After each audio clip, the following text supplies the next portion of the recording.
Forsætisráðherra segir ástæðu til að hafa verulegar áhyggjur af auknum hernaðarumsvifum á norðurslóðum, meðal annars í ljósi áforma Bandaríkjahers uppbygginga á Keflavíkurflugvelli. Barn danskra foreldra sem börðust með Íslamska ríkinu í Sýrlandi fær að snúa aftur heim. Meirihluti danskra þingmanna vill ekki taka við Dönum sem tóku þátt í stríðsátökum í Sýrlandi. Hitamet gætu fallið víða í Evrópu næstu daga í hitabylgju sem gert ráð fyrir að gangi yfir stóran hluta meginlandsins. Í París gæti hitinn farið yfir 40 stig síðar í vikunni. Kjósendur í Istanbúl fögnuðu fram eftir nóttu eftir að frambjóðandi stjórnarandstöðunnar vann afgerandi sigur í borgarstjórnarkosningum í gær. Niðurstaðan þykir veikja stöðu Erdogans forseta Tyrklands. Frá næstu mánaðamótum verður engin þjónusta dýralæknis á Vestfjörðum. Ekki hefur tekist að manna stöðu fráfarandi dýralæknis.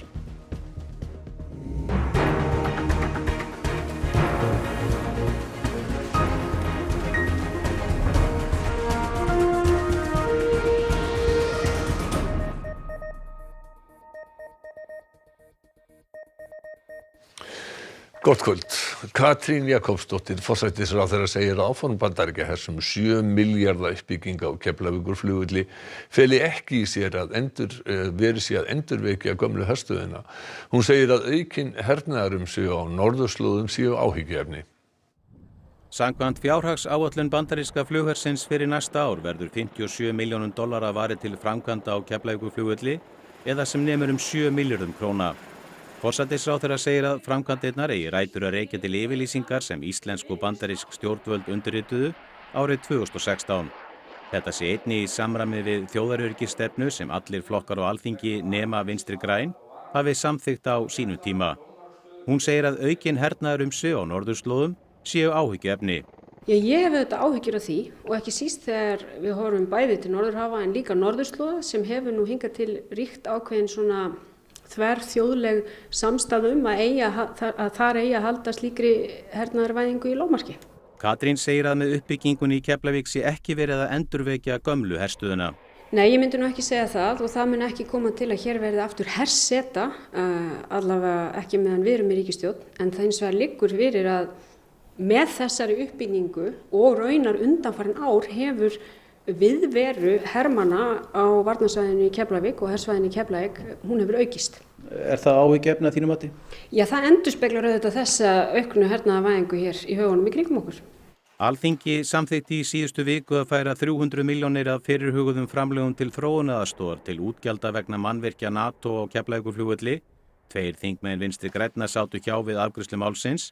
Katrín segir að með þessu sé ekki verið að hverfa frá stefnu stjórnvalda varðandi þróunaraðstoð. Þá liggur það fyrir og kom mjög skýrt fram að hálfu meirihlutans að framlög til þróunarsamvinnu þau munu verða uppfært við gerð fjárlaga. Þar verður miðað við þá áætlun sem Alþingi hefur samþykkt þróunarsamvinnu er í takt við stjórnarsáttmála og miðast við hlutfall af landsframleiðslu.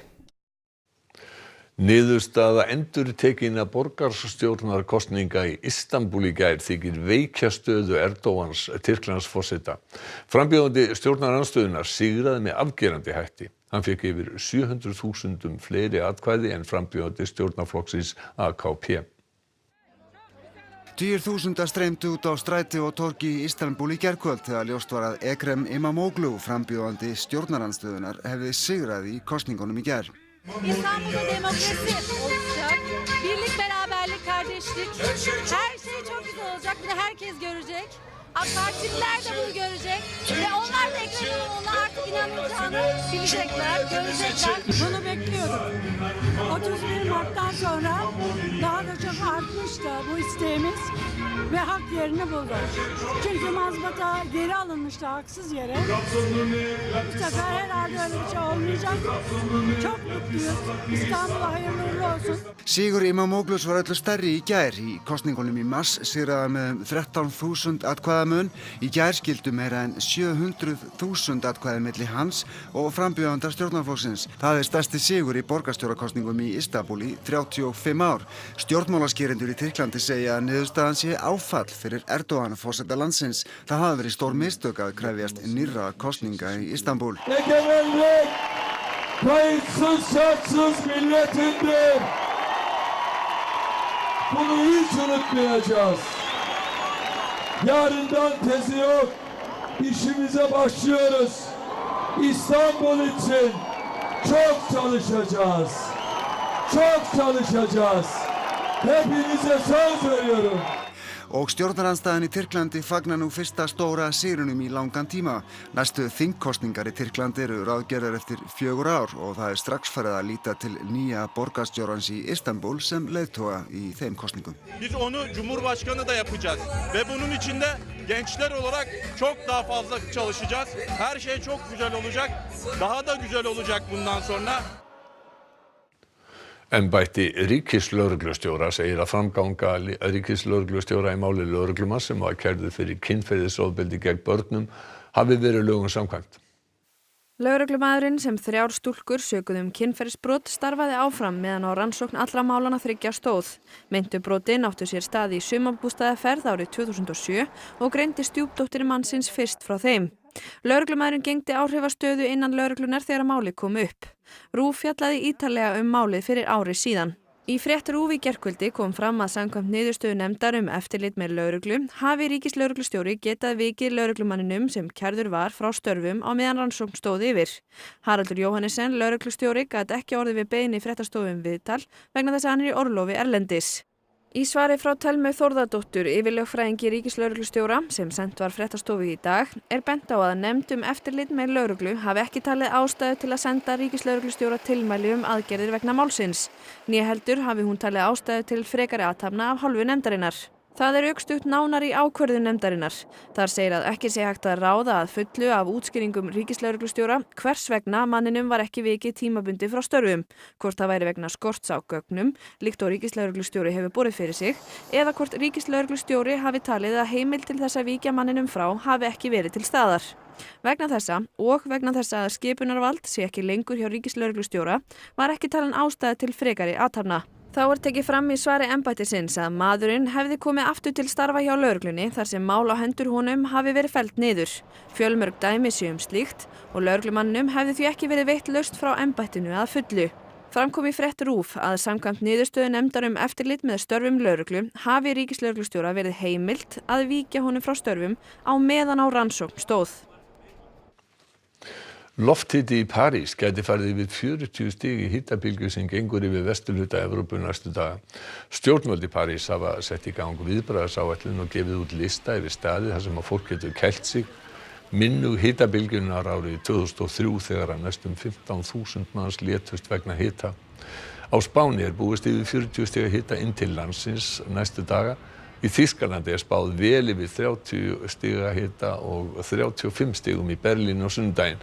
Landlæknir sendi frá sér tilkynningu í dag þar sem að fólk á leið til Mið-Evrópu hvatt til þess að fara varlega í hitanum, drekka mikinn vökva, leita í skugga og halda sig innandyra þegar hitinn nær hámarki yfir daginn.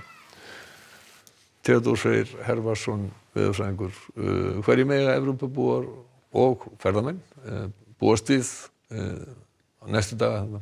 Ég hugsa þetta verði nú óþægileg lífsreynsla fyrir marga. Það náttúrulega hiti og lofthiti og svo raki í ofanálag þetta og lofthiti í rauninni að skríða í átt að líkamshitanum.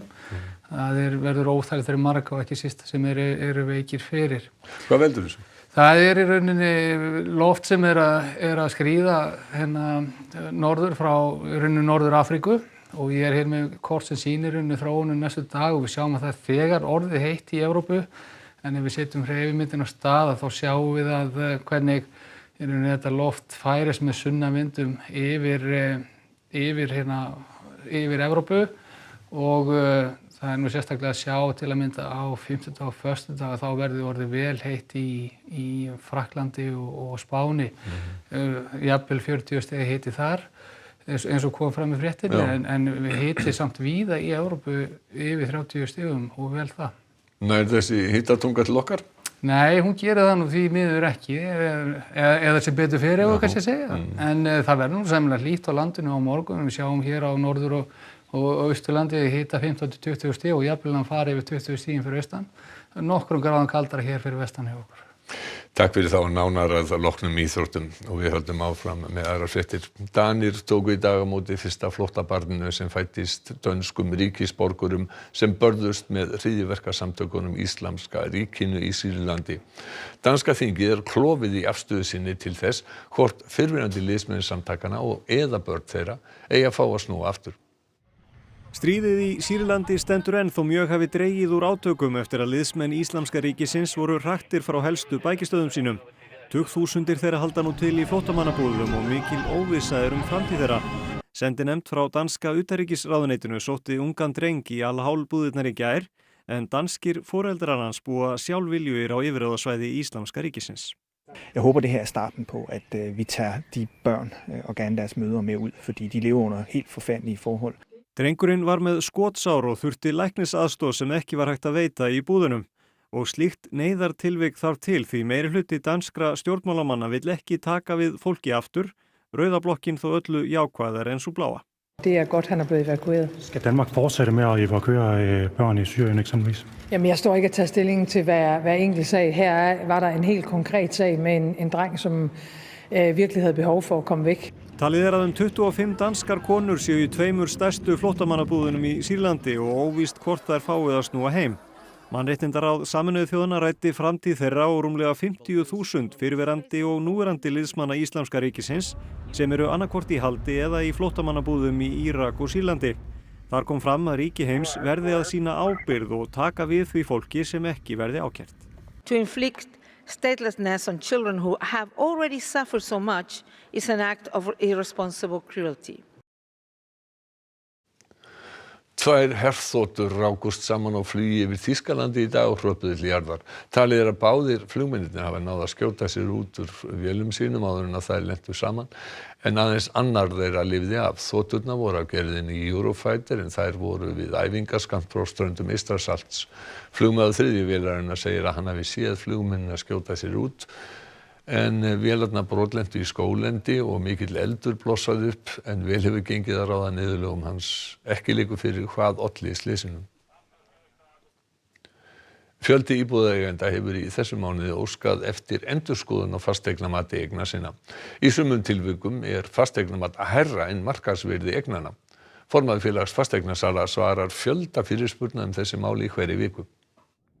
Heildarmat fasteigna á Íslandi hækkar 6,1% frá áramótum, en tilkynnt var nýtt mat nú í byrjun júní.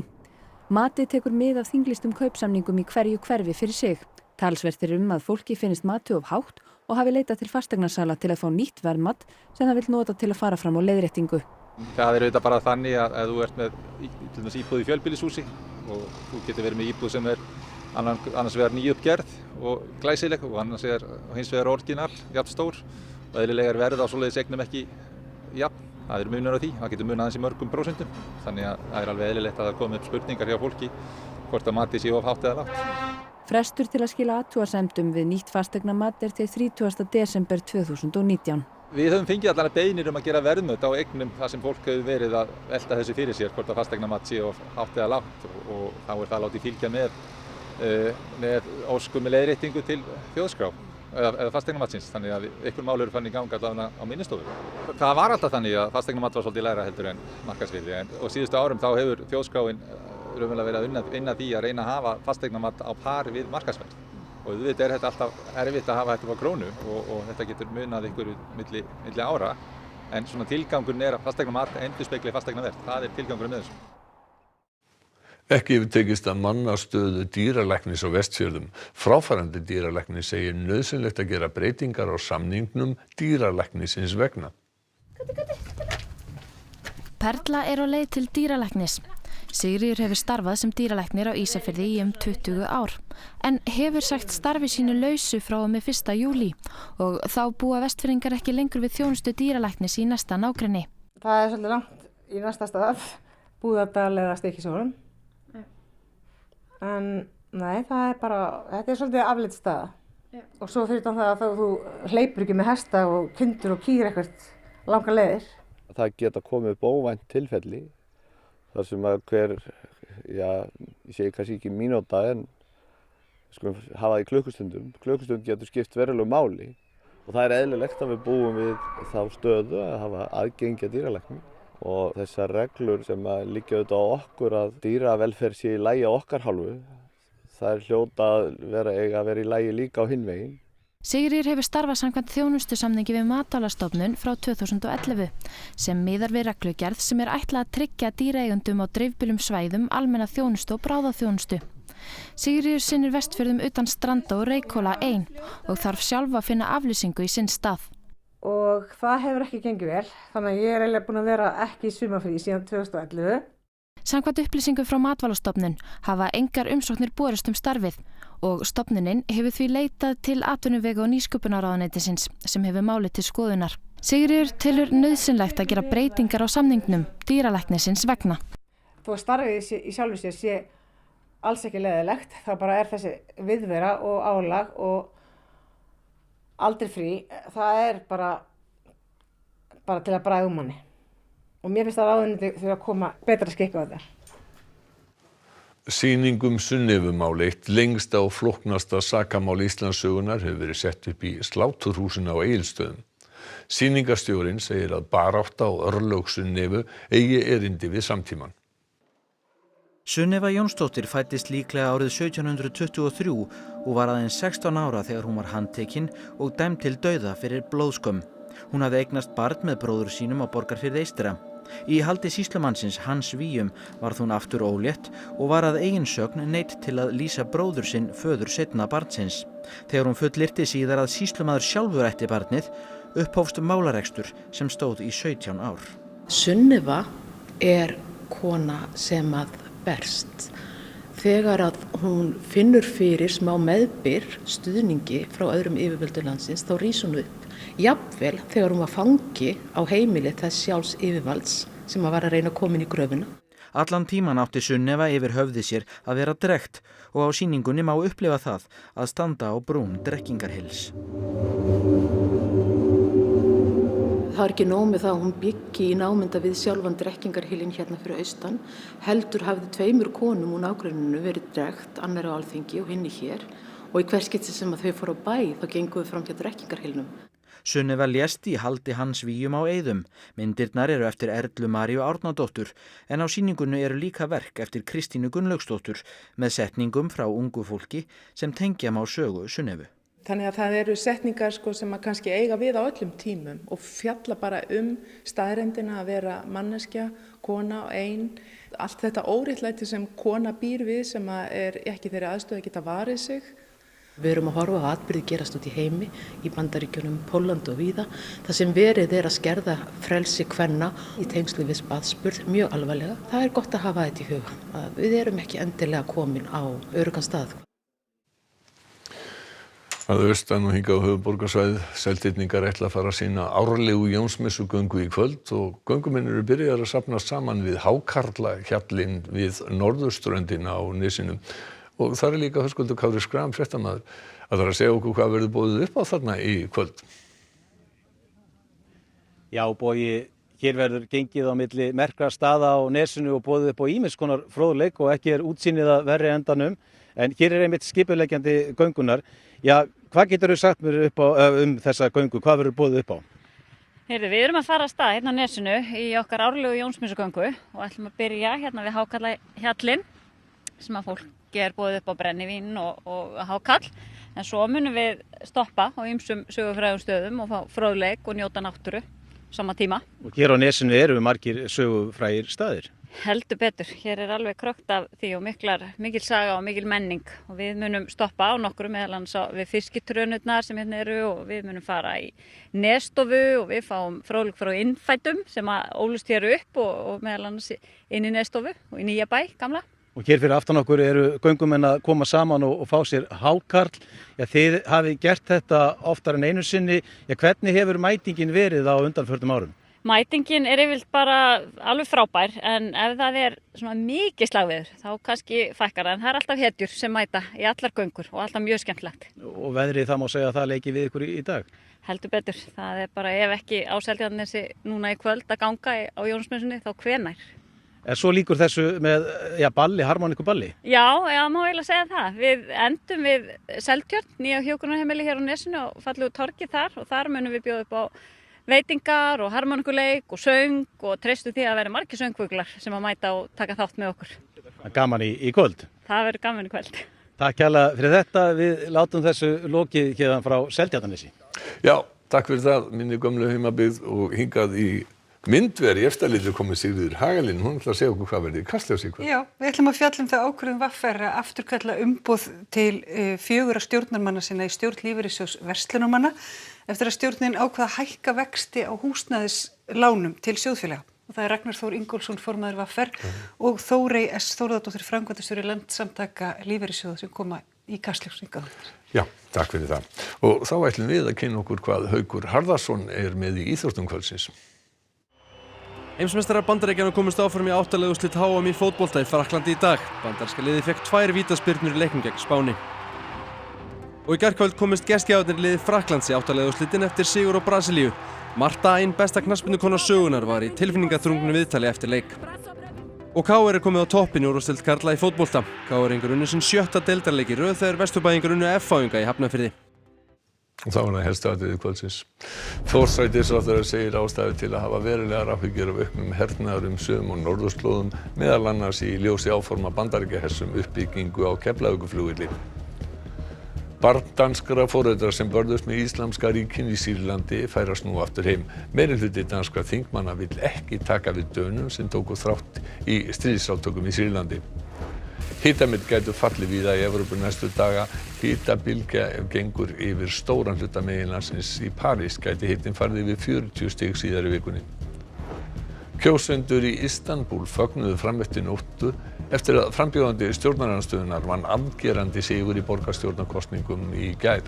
Niðurstaðan þykir veikja stöðu Erdogans forseta Tyrklands. Frá næstu mánaðamótum verður engin þjónusta dýralæknis á Vestfjörðum. Það hefur ekki tekist að manna stöðu fráfarandi dýralæknis. Þessum fréttatíma að ljúka. Næstu fréttir verða í útvarpi og sjónvarpi klukkan 10 í kvöld og vefurinn RÚV.is, hann uppfærður allan sólarhringinn, sefur aldrei, en þetta lokið hér hjá okkur, verið þið sæl.